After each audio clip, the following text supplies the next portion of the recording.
that truth, which isn't a subjective thing actually, in most cases, it has an objective quality about it, truth and reality. I mean, the definition of mental illness is deviation from reality.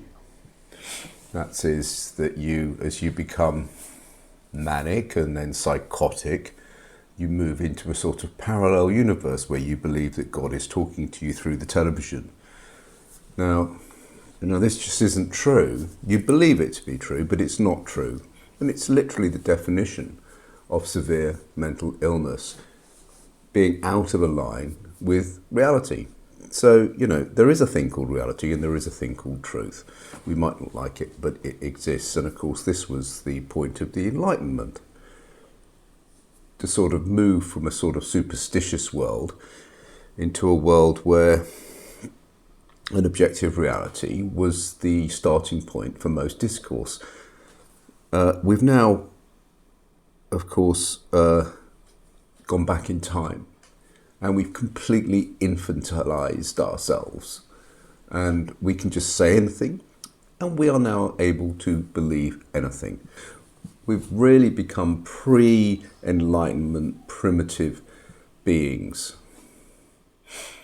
There's no surprise in this. Dr. John Gray of the London School of Economics has always talked about the fact that that progress of any type, of this scientific progress in a way, technological progress, it kind of happens, but it always happens within the bubble of our kind of animal nature. We're just bloody gorillas, aren't we, wandering about? And we do have psychological vulnerabilities. And one of them is to these kind of fairy tales that we're experiencing at the moment. And believing them, wanting to believe them. And the point is, we believe these things despite the evidence. And that's what it's about. That's what I want to talk about. So it doesn't matter how much evidence you provide. If you think that the Loch Ness monster is there because a dinosaur fell in a lake, and you don't want to listen to any of the kind of, scientific experts going back a century, what can you do? And this is called cognitive dissonance to a great extent. Cognitive dissonance, which basically means that you have a belief, and that no matter what contrary evidence is presented to you, you cannot change your opinion. It's completely fixed. It doesn't. This is why Trump said, of course, that I can stand in the middle of Fifth Avenue and I can just shoot passers-by and they will still worship me. It doesn't matter the evidence. You can just deny it now. You can say what you want. This is what's happening with the Trump, of course, letter that was dedicated to Epstein. They just simply deny it. It doesn't really matter.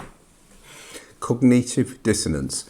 So rejecting reality, just for the sake of it to some extent, because you cannot bear to let go of your belief. And the reason you can't, or one of the reasons you can't bear to let go of it, is because you have, it makes the brain feel very uncomfortable. Imagine the brain is a collection of neurons which have patterns, and a belief is merely a neuronic pattern within the brain, and it's kind of fixed. Now, the brains are malleable, that can change, but it doesn't like to. It's not its instinct to change. So if presented with the evidence, that means there has to be a actual chemical adjustment in the brain, and that can be quite difficult. And also, of course, we know about the fact that the ego is comprised of basically, our thoughts and beliefs, our world map. And to allow that to crack, even just to, fail in even a small way, is really catastrophic for our sense of self. So there we are, we've got these fixed beliefs. It doesn't matter what the evidence is. Once they've been established, and they're established for all sorts of reasons. So these beliefs are entrenched. So what's this got to do with the last days of Hitler? Well, the last days of Hitler were spent in a Berlin bunker, as you probably all know. Germany had fallen. Germany had largely been flattened. Millions have died. The Germans themselves have been responsible for, well, we know about the genocides and the Holocaust, but I think tens of millions of people had died in that war, and Germany was finished. And the whole concept of National Socialism had been exposed as a kind of disaster for Germany, for the German people, for Europe, for all the countries that were involved and paid the price for millions of people. But National Socialism had got into the soul of those Nazis at the top of the movement, and they couldn't relinquish it. And the point was they couldn't even relinquish it in the bunker, even with the armies all around them, the devastation. When they were almost trapped underneath the last building remaining, they held fast to their belief and loyalty to National Socialism. They couldn't let go despite everything that had happened.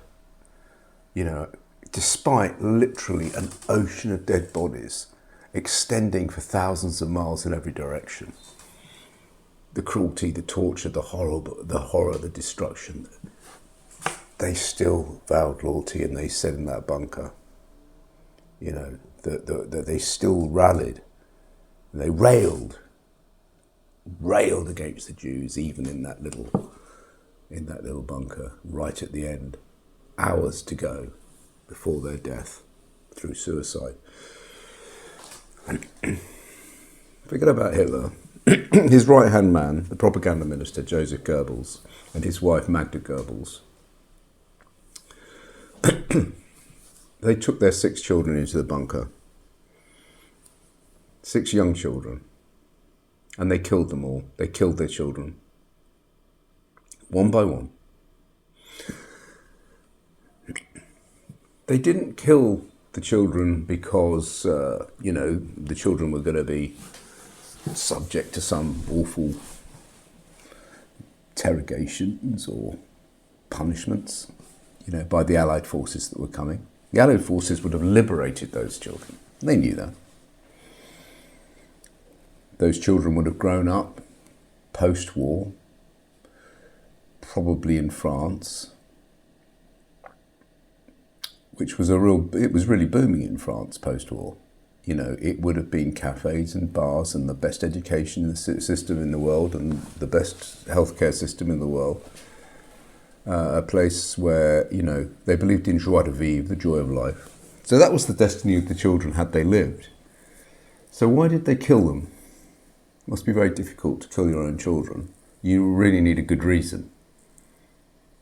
The actual reason that they gave, the mother gave particularly, but they both agreed, of course, was they could not even then imagine their children living under any other regime but National Socialism. Nazism to some extent. Fascism. She couldn't relinquish her mad hallucinatory concept about her political ideology, and believed in it to that final moment when she killed the kids one by one, all 6. So the point is that, and there are other examples, of course, as well. Despite sitting through the Nuremberg trials, many of the top loyalists, Nazis, people like Martin Bormann and Himmler, people like that, they sat through the Nuremberg trial, and they listened to the reality of what had happened, the destruction, the death, etc., etc. You don't need reminding about about what happened. But they still they still longed for the Third Reich. They still believed in National Socialism. Many of them shouted Heil Hitler, or, forever Germany, as the noose tightened around their neck. You see, once the belief is there, it becomes boiled hard in the brain, and nothing can relinquish it.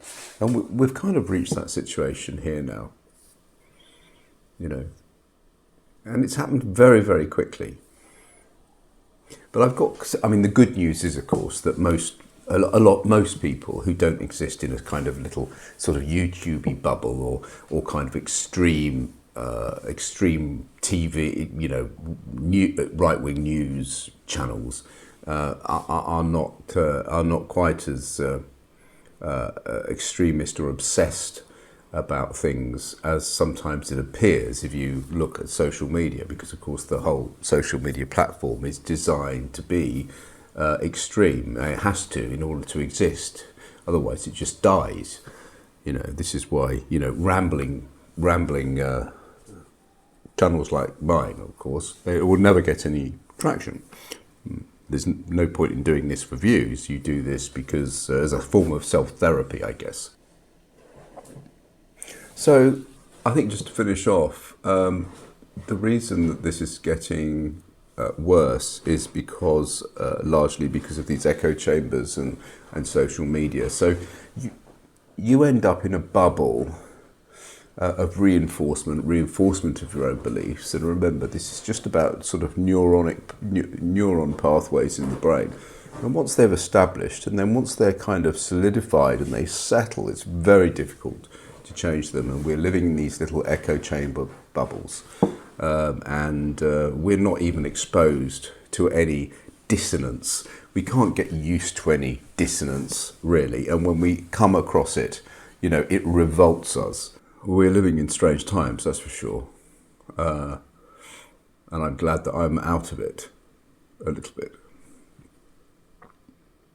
I wouldn't want to be going through this as a young person now, personally, but it's just my thoughts on this subject. But thanks for listening.